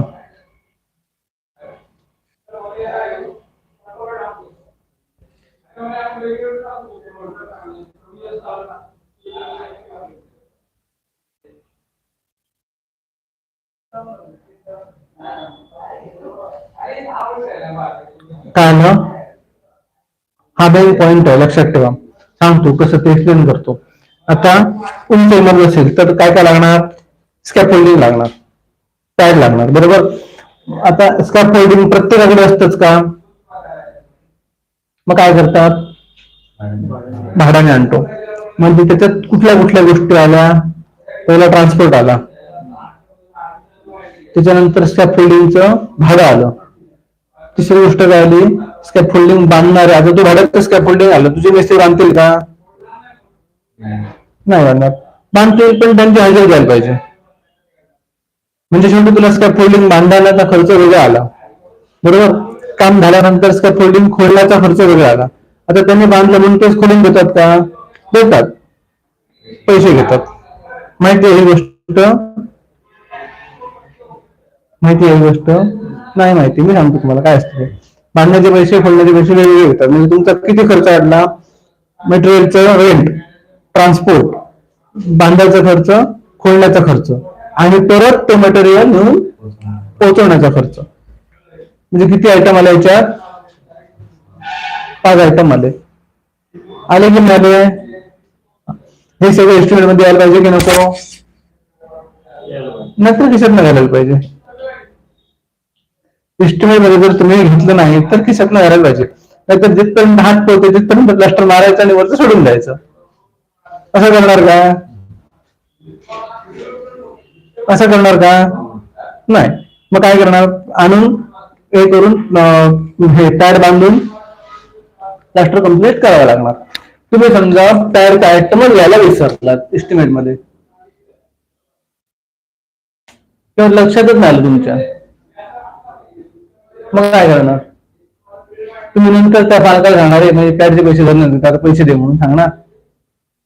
देईल का तो? नाही देणार. मग हे मी पॉइंट का लिहून देतोय, हे पॉइंट प्रत्येकाचा विचार करून तुमचं एस्टिमेट तयार झालं पाहिजे. समजलं काय ते? एक जरी तुम्ही घटक विसरलात तरी तुमचे 10,000 रुपये कमीत कमी खिशात नाही गेले. बरोबर की नाही? आता स्कॅप फोल्डिंग आहे, हा जर तुम्हाला उदाहरण सांगतो. एक छोटा बंगला आहे, त्याचा स्कॅप फोल्डिंग आहे. छोटा म्हणजे 1,000 स्क्वेअर फूटचा बंगला आहे. आता 1,000 स्क्वेअर फूटच्या बंगल्याला स्कॅप फोल्डिंग किती पाहिजे? 10 बांबू पूर्ण 10 बांबून एक भिंत होणार. परत फळ आल्यावरच्या वरचे बांबू आले, जे कमीत कमी एक टेम्पो सामान पाहिजे, मोठा टेम्पो स्कॅप फोल्डिंगचा, तर होणार. बरोबर? आता तो टेम्पो उतरायची मजुरी 3,000 रुपये घेतात, माहित आहे? फक्त उतरायची मजुरी, रेंट वेगळं, बांधायचे पैसे वेगळे, परत घेऊन पाठवायचे पैसे वेगळे, दुसरं टेम्पोचं भाडं वेगळं. म्हणजे किती कॉस्ट तुमची वाढली बघा, 10 पटीने वाढली. म्हणजे 3चे 10 30,000 रुपये झाले स्कॅप फोल्डिंगचा खर्च. आम्हाला माहिती आहे म्हणून आम्ही सांगतो. आमचं स्वतःच स्कॅप फोल्डिंग असून आमच्या मिस्त्रीने अडीच हजेरी लावलेली स्कॅप फोल्डिंग बांधायचे आणि उतरवायचे. 2.5 हजेरी म्हणजे किती झाले? 2,000 रुपये मिस्त्री प्रमाणे 5,000 रुपये झाले. एका भिंतीला 5,000 रुपये बांधायचे आणि 5,000 रुपये उतरवायचे, म्हणजे 10,000 रुपये लावले. किती? 10,000 म्हणजे एका भिंतीला जेवढं स्कॅप फोल्डिंग पुरतंय तिथपर्यंत. आता तुम्हाला गेल्यावरती सांगतो. मागची जे लॉंग वॉल आहे ना, तिथे तुम्ही 3दा बांधून स्कॅप फोल्डिंग, शॉर्ट वॉल ना 2दा. म्हणजे शॉर्ट वॉलचे किती झाले? 5, 5, 5, 5 20,000. 20,000 सांगतो. शॉर्ट वॉल जे आहेत, आता गेल्यावर दाखवतो. शॉर्ट वॉलला 20,000, पाठच्या साईडला 3दा बांधून, म्हणजे 15, 15, 30,000. मागचे 30 आणि 20 50, पडद्या साईडला 20,000, 50 आणि 20 70,000. आणि पुढचे परत त्याने लमसम घेतले 30,000 सगळं एकदम, कारण पुढे बाल्कनी आहेत. लमसम घेतले 30,000, 1,00,000 रुपयाला सगळं ठरलं. स्कॅप फोल्डिंग आमचं, फक्त बांधायची आणि सोडायची मजुरी. समजलं? घ्या पुढचं घे पटापट, व्हिजिटला जाऊया. 11:30 वाजले. हे झालं ना? आता पुढचं लिहून घ्या. पूर्ण गिलाव्यासाठी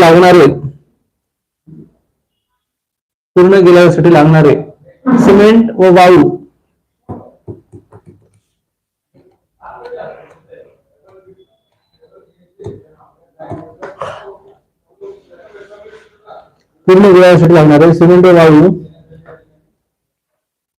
सिमेंट व वाळू यांचं काय काय? सिमेंट व वाळू यांची अंदाजे रक्कम व उपलब्धता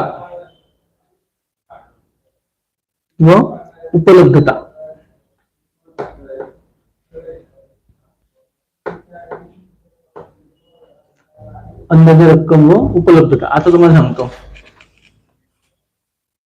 प्लास्टर साठी आपण वाळू टाकताना बघितलंय कधी तू?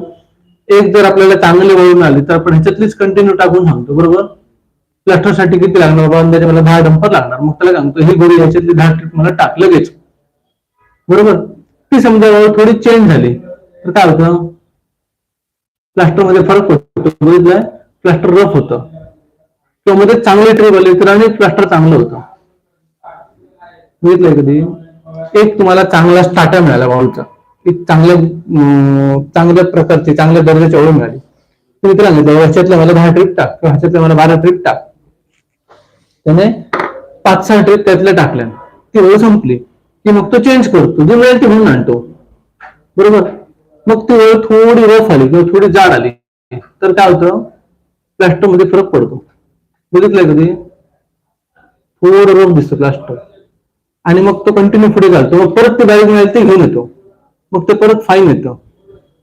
असं बदलता कामा नये. अवेलेबिलिटी सेम हवी, म्हणजे जी आहे त्यातली वाळू टाक. बरोबर? किंवा ते 10 ट्रिप 5 ट्रिप टाकले 5 ट्रिप संपेपर्यंत थांबायचं. प्लास्टिक वाळू पूर्ण संपली की भाषेतली मिळाली तर त्याच्यातली परत टाक, असं सांगायचं. वाळूचा स्टार्टा चेंज झाला की तुमचं भिंतीचं सरफेस चेंज होतो, माहित आहे?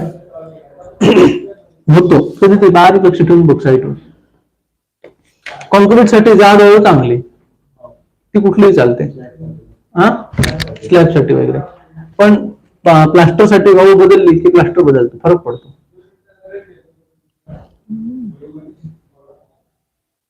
पुढचं लिहून घ्या. सिमेंट, रेती इत्यादीचे बाजारभाव.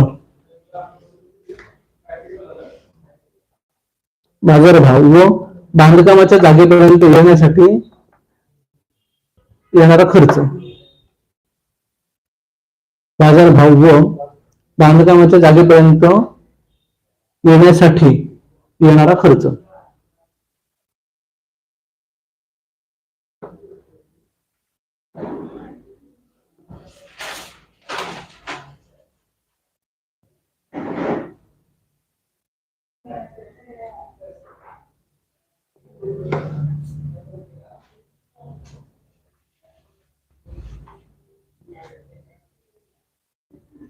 समजलं काय ते? म्हणजे काय आलं त्याच्यात? सिमेंट आणि वाळूचं ट्रान्सपोर्ट. पुढचं लिहून घ्या. बांधकाम सामग्रीसाठी म्हणजे काय? सिमेंट स्टॉक करण्यासाठी पुरेशी जागा.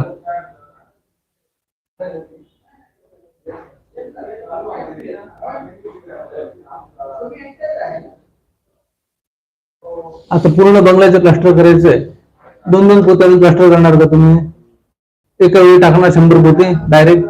मग तेवढी ठेवायला चांगली जागा पाहिजे, जिथे पाणी येणार नाही अशी पुरेशी जागा. खालचं लिहून घ्या. आकस्मिक खर्चाची तरतूद. आकस्मिक खर्चाची तरतूद म्हणजे काय? इमर्जन्सी फंडिंग माहित आहे? हा, इमर्जन्सी फंडिंग. कधी कधी इमर्जन्सी फंडिंग लागतं प्लास्टरची कामं किंवा काम असतं. काय लागतं तर त्याच्यामध्ये वॉटरप्रूफिंगचं केमिकल ऍड झालं. एक्सटर्नल प्लास्टर करताना वॉटरप्रूफिंग केमिकल टाकावं लागतं, माहित आहे? कुठलं टाकतोस? हा, कुठलं टाकतोस? का डॉक्टर ब्रँडी? हा, डॉक्टर फिक्सिट LW+ म्हणून येतं. ऑरेंज पट्टी आणि तांबडी पट्टी असं सांगणार दुकानात जाऊन. ऑरेंज पट्टीचं द्या आणि तांबड्या पट्टीचं द्या आणि लाल पट्टीचं द्या आणि पिवळ्या पट्टीचं. LW+ म्हणून येतं. आणि दुसरं येतं ते कुठलं येतं? URP. तांबडी पट्टी सांगतात ना, ते URP आहे. बघ जाऊन नावा त्याच्यावरती. अरे काय माणसं तुम्ही, URP का टाकतोस? मिस्त्री सांगतो म्हणून टाकतो. कोण सांगतो? हा, आणून देतो, विचारत नाही कशाला बघा घालायला पाहिजे. URP असतं ना, असे तांबडी भांगडी लाईन असते वरती, त्याच्यावरती URP असं लिहिलेलं आहे कॅपिटल मध्ये आणि खाली मराठीमध्ये.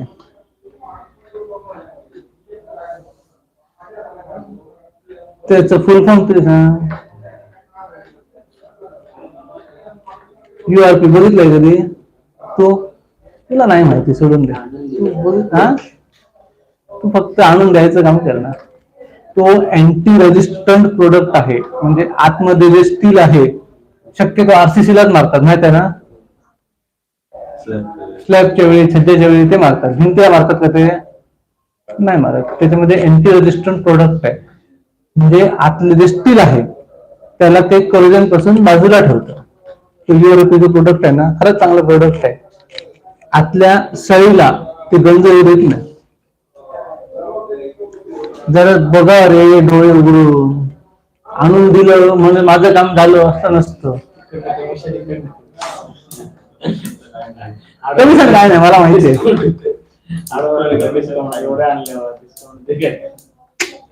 डिस्काउंट देत नाही, उधारी खाताय ना, मग काय नाही. डिस्काउंट सोडून दे. दुष्काळाच्या डोकी उरलं उरलं बोलते काय नाही. हे लागतं काढायला त्याच्यात काही. काढणार का मग? काढायचं ना. सिमेंट एवढ्या बॅगा आणल्या. झालं, शेवटचा पॉईंट घ्या. वरील सर्व बाबींचा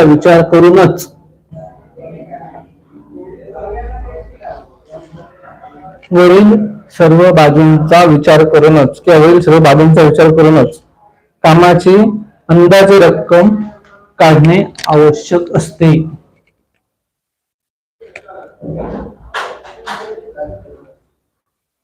वरील सर्व बाबींचा विचार करूनच कामाची अंदाजे रक्कम काढणे आवश्यक असते.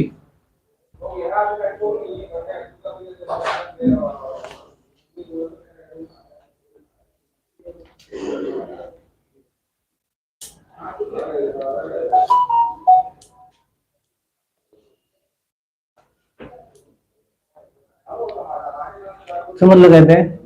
म्हणजे एस्टिमेट करताना आता जे पॉइंट सांगितले सगळे ते सगळे विचार करूनच एस्टिमेट करायला पाहिजे. आता आपण प्लास्टरच्या इथे थांबवूया. कळलं? आता इथून पुढचे कुठले आहे?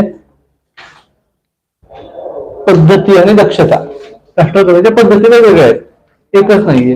मग त्याच्यामध्ये प्रकार आले, म्हणजे इंडियन प्रमाणे प्लास्टरची नावं आली, कुठली कुठली प्लास्टर कुठल्याला काय म्हणतात ते सगळं त्याच्याप्रमाणे येणार. ते आपण पुढच्या लेक्चरला बघूया. आज आपण व्हिजिट करूया आता साईट वरती. प्लास्टरचाच पॉइंट चालू आहे. प्लास्टर केल्यानंतर त्याचं टचअप जे आता आपण शटर बघणार आहोत. प्लास्टर पूर्ण एक व्यवस्थित एका लाईनीत पूर्ण होईल का? नाही होत. कुठे कुठे केलेलं प्लास्टर फुटतं किंवा कुठे कुठे करायचं राहतं किंवा केल्यानंतर सळ्या काढतात, होल असतात. ते आता त्याचं टचअप चालू आहे, ते बघूया. त्यानंतर प्लास्टरचं स्ट्रायकर वाल्यामुळे काय फायदे होतात, मग असे मी सांगितलं बोर्डवरती आकृती करून दाखवली, ते फायदे बघूया. त्यानंतर प्लास्टरच्या धारा व्यवस्थित कशा करतात ते बघूया. केलेलं प्लास्टर बघूया.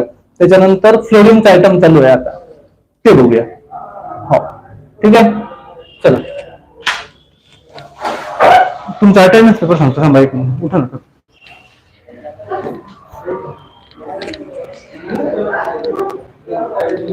समीर सर,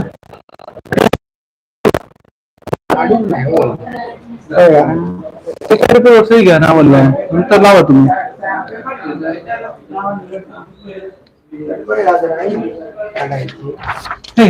नाव लिहून सही करा पुढे. हो, विजिट लावतो.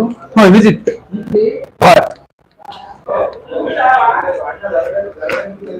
हा